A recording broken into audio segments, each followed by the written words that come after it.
Hello, everyone. I hope you enjoyed that screening, and I apologize for the technical difficulties. In this virtual age, you just never know when internet and crazy weather and all sorts of things happen that disrupt our technology. But I appreciate that many of you have stuck with us to the end. And at this point, I would like to turn this over to the moderator of our panel, Bethann, who is a science communication researcher, as well as an artist and a storyteller. And I know after this film in particular, I was struck by the landscapes, but also by the art and the beauty and the stories of the people. And so I'm excited how Bethann is going to bring this together, as we have the filmmaker, a storyteller, and an ecologist here as to answer your questions. And so Bethann, if you'd like to introduce our panelists, I'll turn this over to you. Awesome. Thank you, Sarah.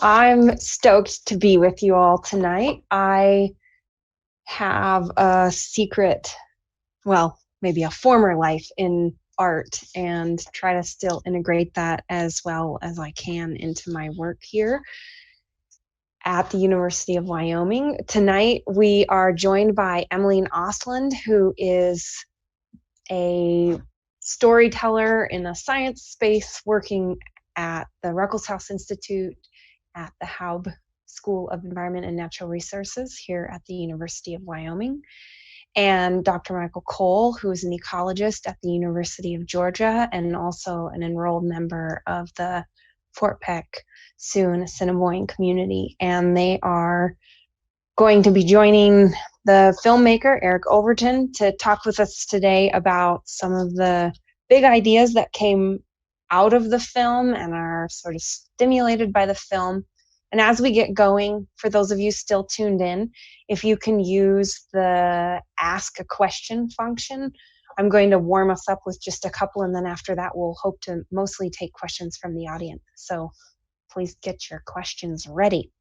All right, to start, Eric, you said in your introduction that your photography process and this film in part was about building a relationship with the landscapes that you photographed.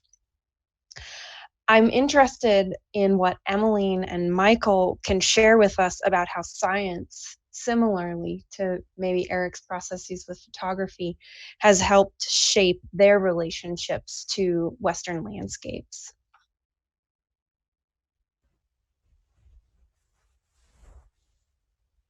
Go for it, Emilene. Yeah, that's a really intriguing question. I do think there are a lot of opportunities within science to connect to places. It helps us take a really close, careful look at the landscapes we work in, and listen carefully and look very carefully and watch for patterns and pay attention. And I don't engage in much scientific research myself, but I work closely with a lot of scientists and researchers, and they spend so much time in the landscapes they study. You know, they're camping, they're hiking, they're out before dawn, they're out until darkness falls. They are looking at, you know, both kind of the big picture view of the lands that they're working in, and also they're looking really closely at which green shoots are coming up first in the spring, and which birds sing and which patterns, and all the movements of the animals and those kinds of things. So I think in some ways, perhaps similar to the colloidal photography process explored in the film, scientists are really like slowing down and deeply connecting to and engaging in the landscapes they study. I think there are some good parallels there. Michel? Yeah, I guess I would add to Emilene that I agree totally. I think research in these Western landscapes really establishes a connection between yourself and whatever you're studying at that time.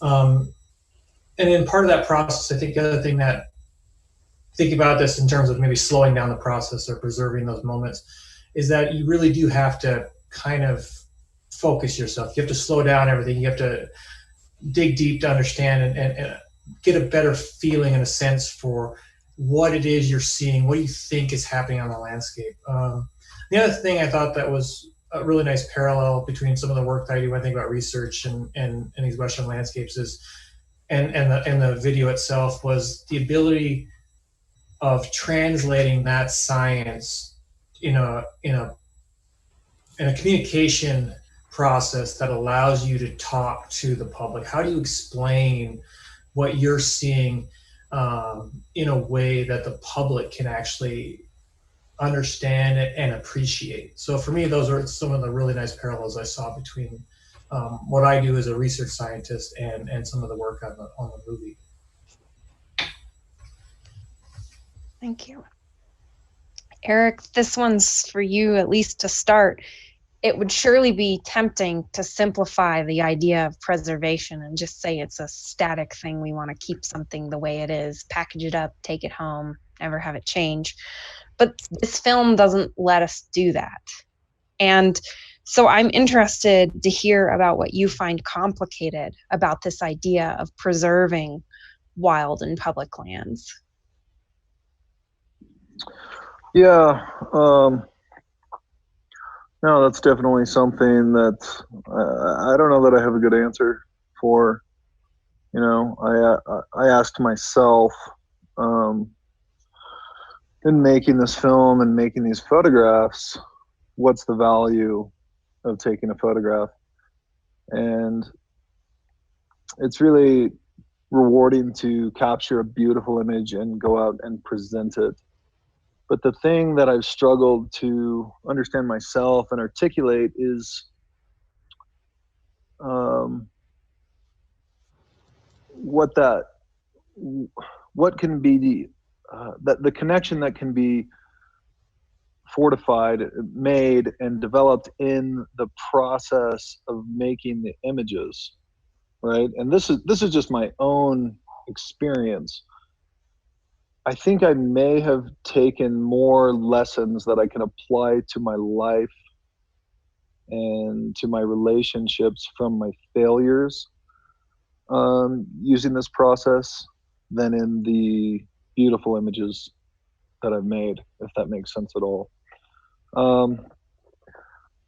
So really, and that's why we developed this subtitle, The Process of Preservation. It's not to be taken as any kind of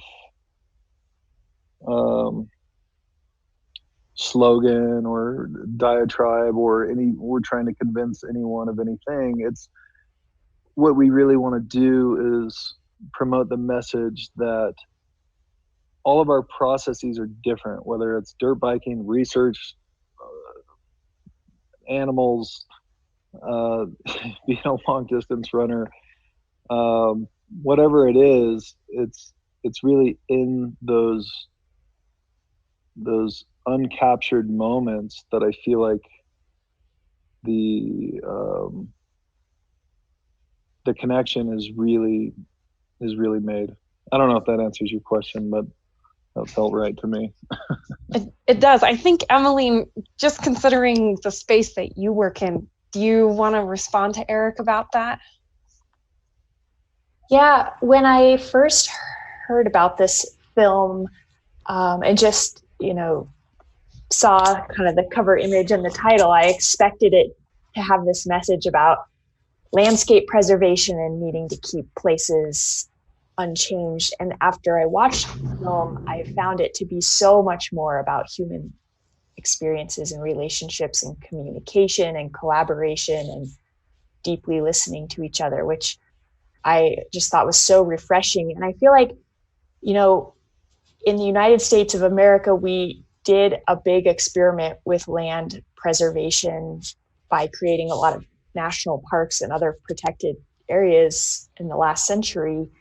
And that has meant that we've kept some parts of our landscape unspoiled, but we've also, I think, really come up against the limitations of that model of landscape preservation, including that we've excluded people who originally used those landscapes for part of their livelihoods and had a deep connection to them, and that those protected, open, wild spaces sometimes within our culture, I think, don't feel safe or welcoming to all members of our society. And to me, it sort of feels like maybe the next step of landscape preservation does have a lot more to do with human stories and truly listening to each other and being open to different voices and different perspectives. And so I really have enjoyed kind of thinking about those lessons from the film since I first watched it and then watching it again this evening.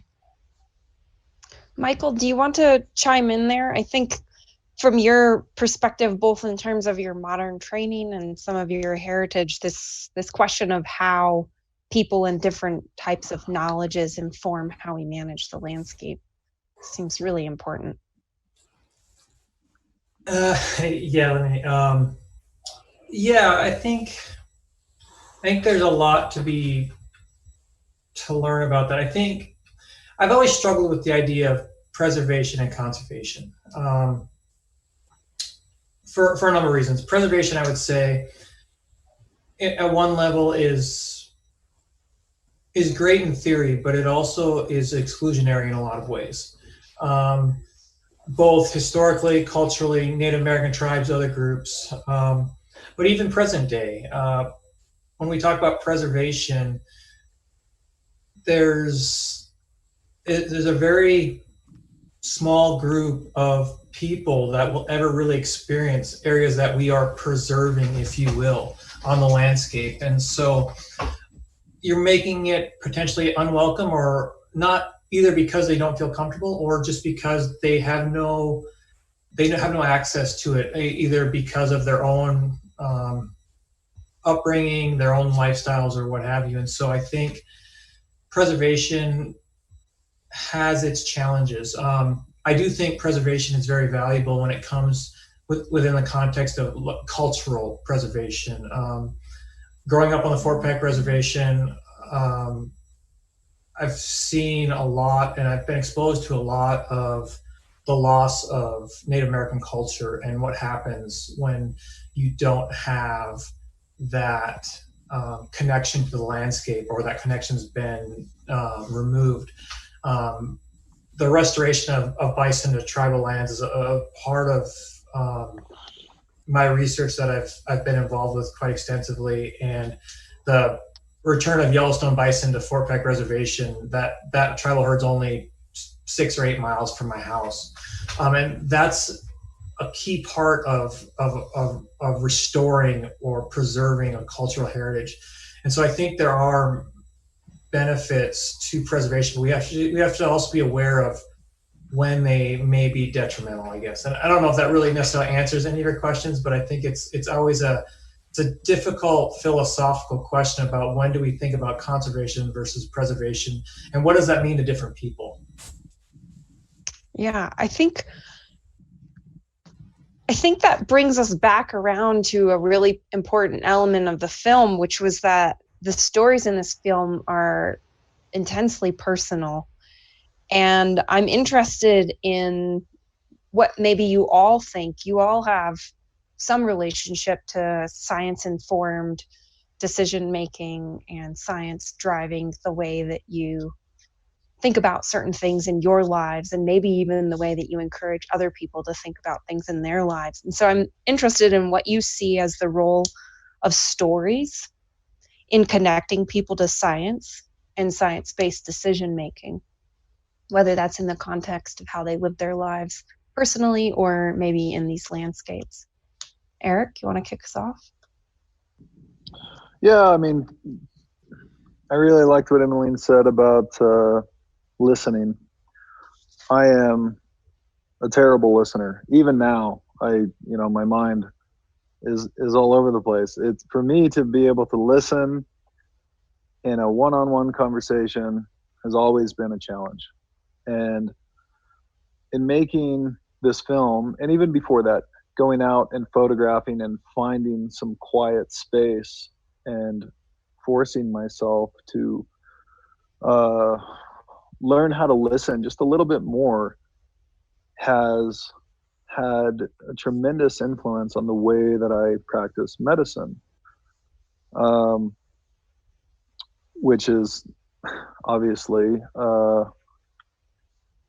quite important when you're making medical decisions with a patient in front of you. Their life, they're coming to you with these problems, and they're giving it to you. They're giving you the answer.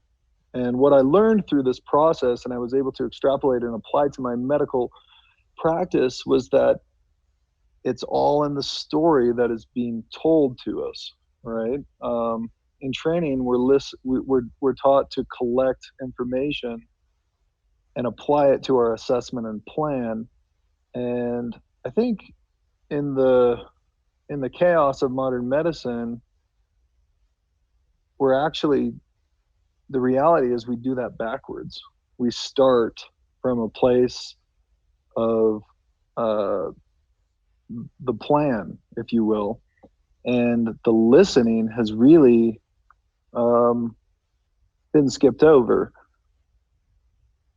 And it's made an incredible difference for my own sanity and for the medical decision making that I'm able to pursue. It's incredible when I actually take time to slow down, listen, and connect with the person in front of me. When I do this in an artful, thoughtful way, the medicine changes in really profound ways. And I know that's a little bit off topic, but for me, this film is not, I wasn't interested in the political battles and wilderness preservation and where the boundaries are, and we're going to preserve that, we're going to mine this, we're going to drill that. Those films exist, and they ought to, and those battles are important, and they should be fought, and they should be understood. But I was so much more interested in how to live a better life personally, how to connect with everything around me, everyone around me.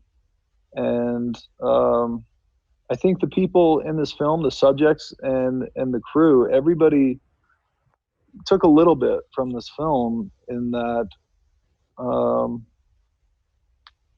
slowing down, listening to each other's stories can really inform the things that we do scientifically and the way that we live.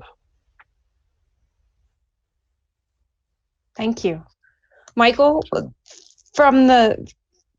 along those lines, this question of stories and connecting people to science, and then how that plays into, hopefully, science-informed decision-making. Any thoughts? Yeah, I really appreciated the idea that that this really is about listening to people's perspectives and perceptions. And I agree with Eric totally that there's plenty of videos and documentaries and news articles that go into the politics of all these decisions and whether they be right or wrong or whose side you're on. One of the things that I've learned through my 10, 15 years doing science and research in these Western landscapes is that these are never easy discussions, completely because every single opinion is correct. It just depends on who's giving it. I've worked on a lot of really complicated issues. I've worked on bison reintroduction. I've worked on wolf recovery in Yellowstone. I've worked on sage grouse in oil and gas country. And no matter who you talk to, somebody's going to say the other side's wrong. But if you just sit and listen and you think about why that person thinks they're right and the other person's wrong, you actually can start to understand that their core values and what drives them to those beliefs. And if we are going to do good science, if we're going to do good work, and we're going to conserve these Western landscapes, we have to come to the realization that those values carry weight, and we need to understand where they're coming from. And if we don't, we're we're just trying to push a rock uphill. There's no winning. It's just hoping that the majority that we're going to listen to is right, and they're making the good long-term decision, and we're going to push all those other opposing views aside. And it's not the most effective way to deal with these complicated issues. And so I think, yeah, what Eric's saying, listening to these views is the first step in really understanding how we can successfully conserve these landscapes. Thanks. Emilene, to maybe build on that, there's a question from the audience. Someone's saying that maybe landscape photography is the only way to preserve a landscape since ecosystems constantly change. I know you've done a lot of work in visual science communication. You used to work for National Geographic in their photo editorial department, and now you do a lot of work that brings artistic points to bear on how stories are told, right? So I'm interested in what you think of that provocation, if you will. Yeah, it's a valuable point. And I mean, again, it's kind of circling around what the true goals of preservation are. But landscape photography can be immensely powerful for giving people a chance to experience places that they might not be able to set foot.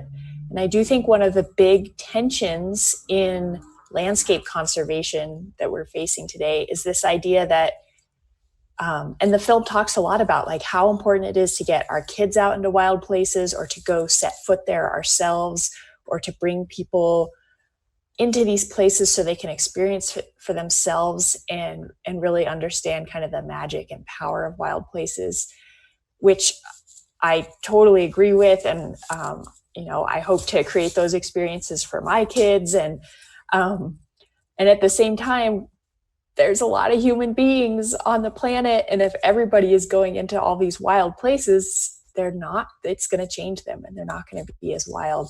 And I don't think we have the answers worked out to that. I mean, it's incredibly important, especially to give kids opportunities to explore wild places. And yet, when we go into them, we want to be the only person there. So I don't know how we balance that, but I do think, I'd love to see an exhibit of the photos that were featured in this film, and just be able to like walk through a gallery and stare deeply at them, because we just got little glimpses of them, I feel like, in the movie.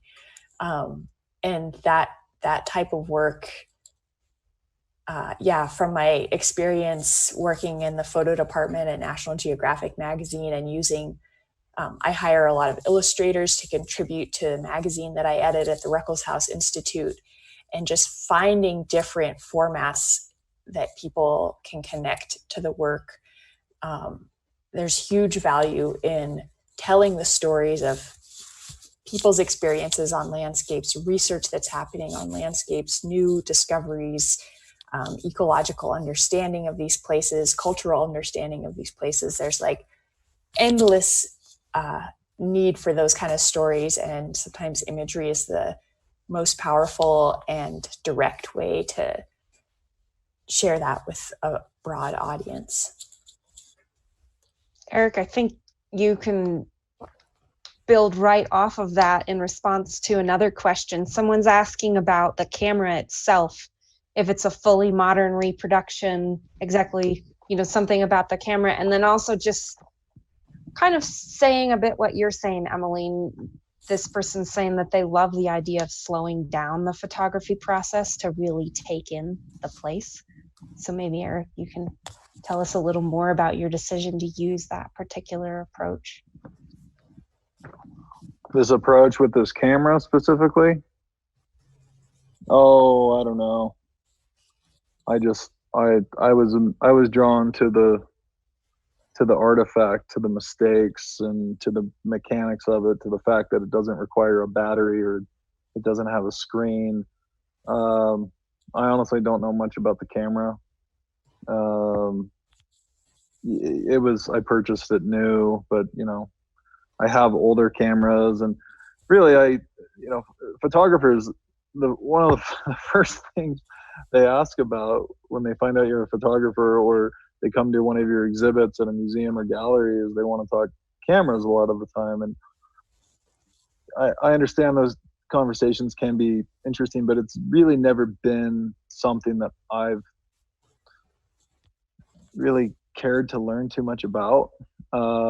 This particular camera was something that was recommended to me by my mentor, who taught me this process, and that was it. You know, I didn't really need anything more.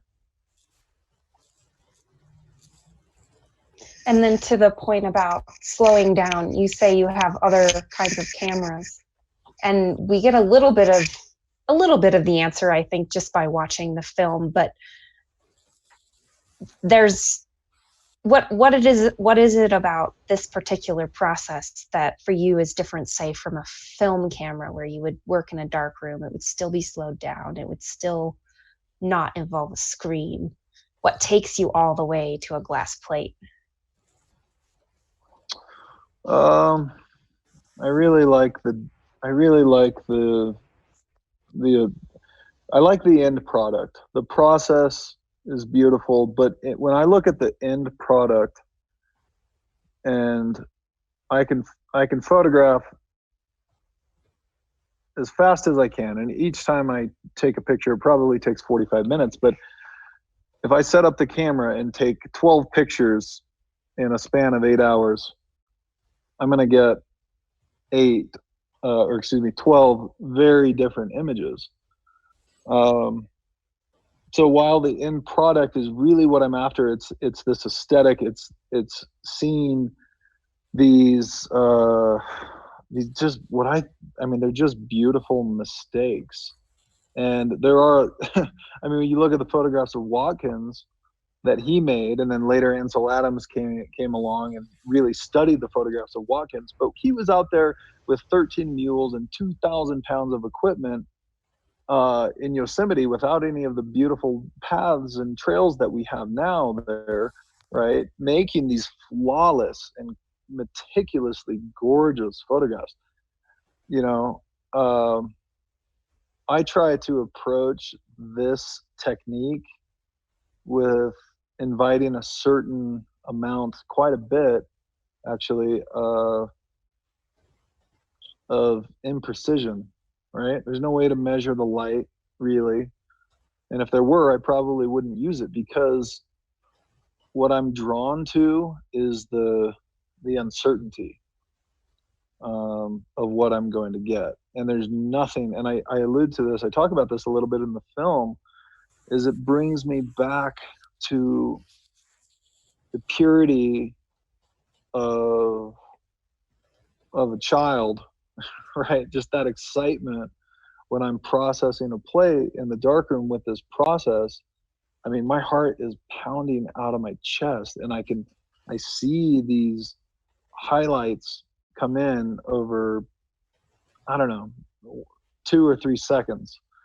And I know that there's something so deeply personal to me that I don't really have the words to express it. And discovering this about myself and how to get to this place, it's not about, you know, trying to get other people to photograph in the same way or appreciate my photographs compared to the great photographers. It's about just being able to inspire each other to dig in a little bit more and find our own connections, and they're all going to be different if you're really honest about it and original and true to yourself. So yeah, I don't know. Does that answer things for you a little bit? I think it does. Michael, I'm curious what your take is on this question from the audience. Do you think we should emphasize art more to bridge the gap between science and the public?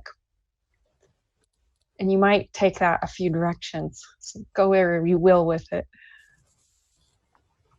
Yeah, I think we have to do everything we can.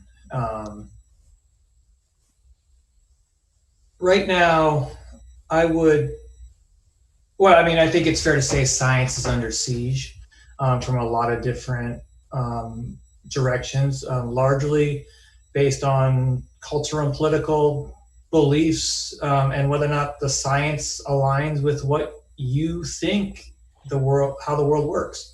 And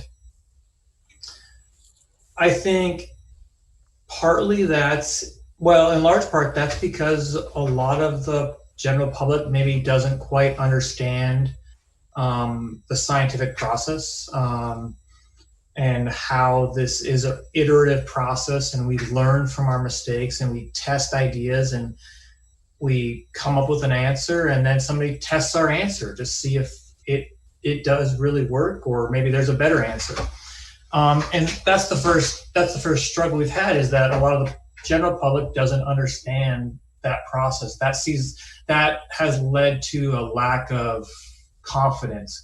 They saw us as getting it wrong, not as us improving our science and our results and our and testing these hypotheses.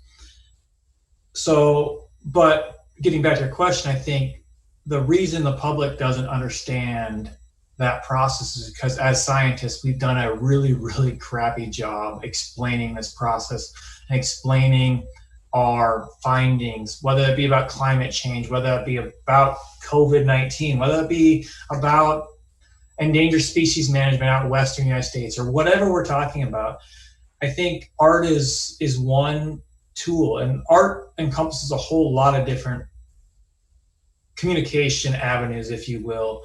But I think and because of that, whether this be through, this process of the video that Eric is using, whether this be through some of your science communication that you've done, Bethann, whether this be through Nat Geo documentaries, whatever this process is, we've got to better as scientists to really allow the public to see our process, and so that they can understand this is how you got from step A to Z. And then when the next person comes around and comes up with a new Z, they figure out, oh, well, at KLMNOP, that's where things changed, and now that's why we got to a new endpoint. And I think we need to really figure out and gravitate to our own comfortable ways of explaining our own science, so that the public can better grasp what we're trying to explain to them. Thanks, Michael. Emilene, you said you commissioned a lot of illustrations. That's not quite the same as maybe a more standard approach to a photograph. So do you want to speak a little bit to how you see art working to connect people to scientific information through the magazine you work with and other spaces you work in?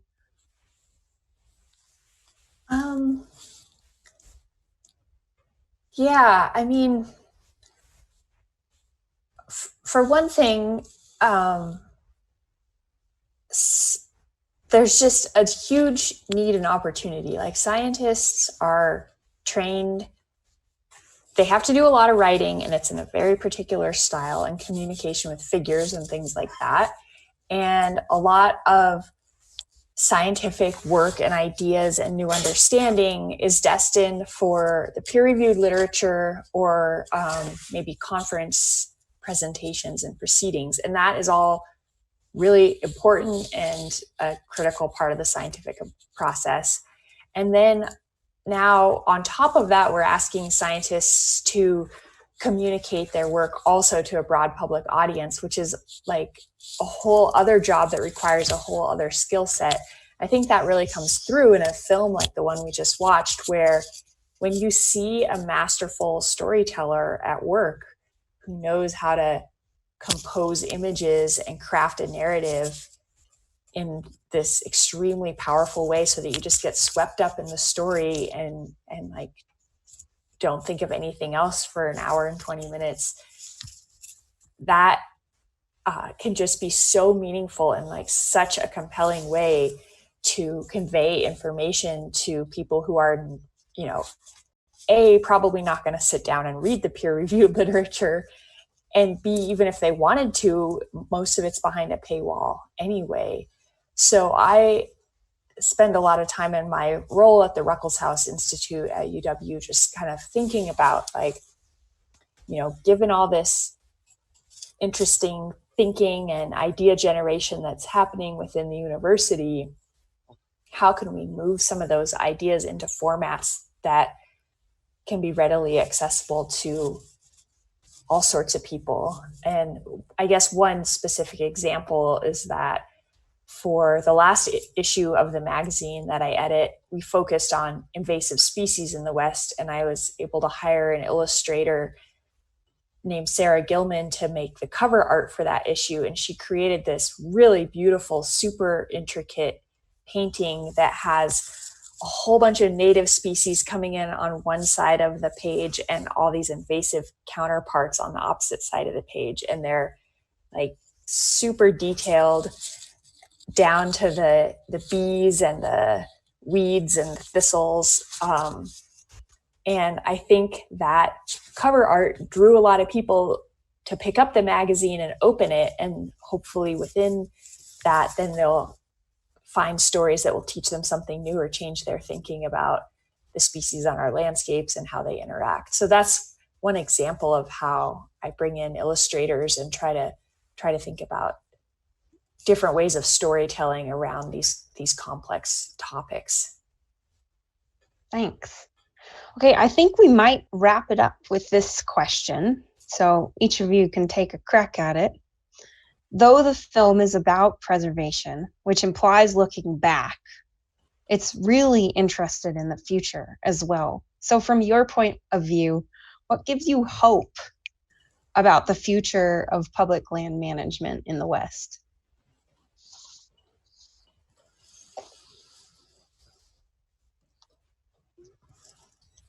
I guess I'll start. What gives you what I'd say gives me hope is that, kind of alluding to this idea of listening. If you cut through all the BS for a second and you just step back, there's a lot of really good things that are going on in Western landscapes. You don't necessarily hear about it, but at the end of the day, it's kind of one of those things where in most debates, the rule of thumb I always heard from up in Western Montana in the Blackfoot, from the Blackfoot Challenge, was 80% of people agree on things. It's the 20% that they disagree on. And if you focus on the 80%, you can actually start to accomplish something. And I think you see that a lot. I mean, for me, one of the things I've been involved with for the last 3 or 4 years has been sage grouse in the Western United States. And sage grouse are a nightmare for a land management agency. Oil and gas companies don't want sage grouse because it's going to impinge on the bottom line. Cattle ranching doesn't want sage grouse because they're worried about restrictions.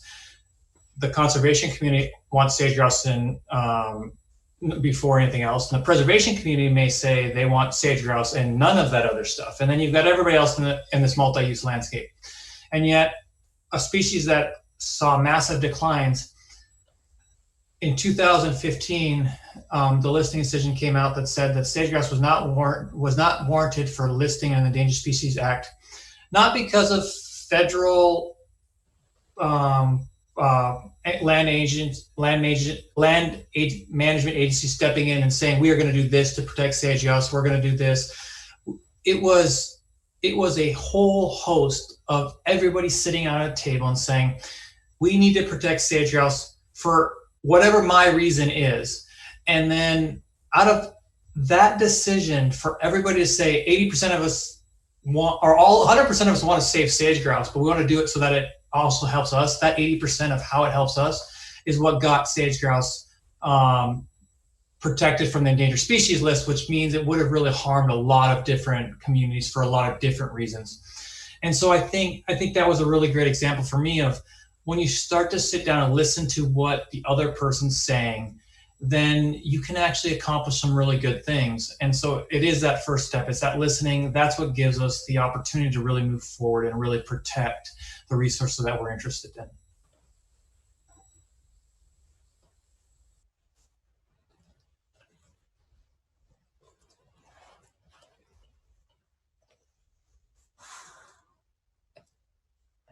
Eric, you talked to a lot of people in that film. Is there anything from that process in particular or since then that gives you hope about land management of public lands in the West? Yeah, I mean, we started out making this film about wilderness, about landscape, about photography's role in preservation, and art can really be a powerful thing to inspire and preserve, like the work of Watkins did, and how Lincoln signed the Yosemite Grant Act and led to the first area of land to be preserved in human history, and that's incredible. I would argue that we shouldn't settle for a photograph. The first time I went to Yosemite, after studying so many different locations and images, I couldn't believe the contrast between what I saw in the images and the experience of actually being there, right? So again, yes, a photograph can preserve, and art can be incredibly powerful and inspiring. I think you have to experience it. And I know that it's difficult. We have all these people in the world and limited wilderness. And can we call it wilderness if we just bring in busloads of people to experience what this is? But it's so important. And to go back to going back about the future and what gives me hope is that we shot 80% of this film with some of these loose ideas. And toward the end of it, I realized this was a film about relationships and conversation. And that's what gives me hope. In the craziest political climate that many of us could probably never have imagined, I think the greatest tool we have is conversation. And really, that's the message that I would want to leave any audience with.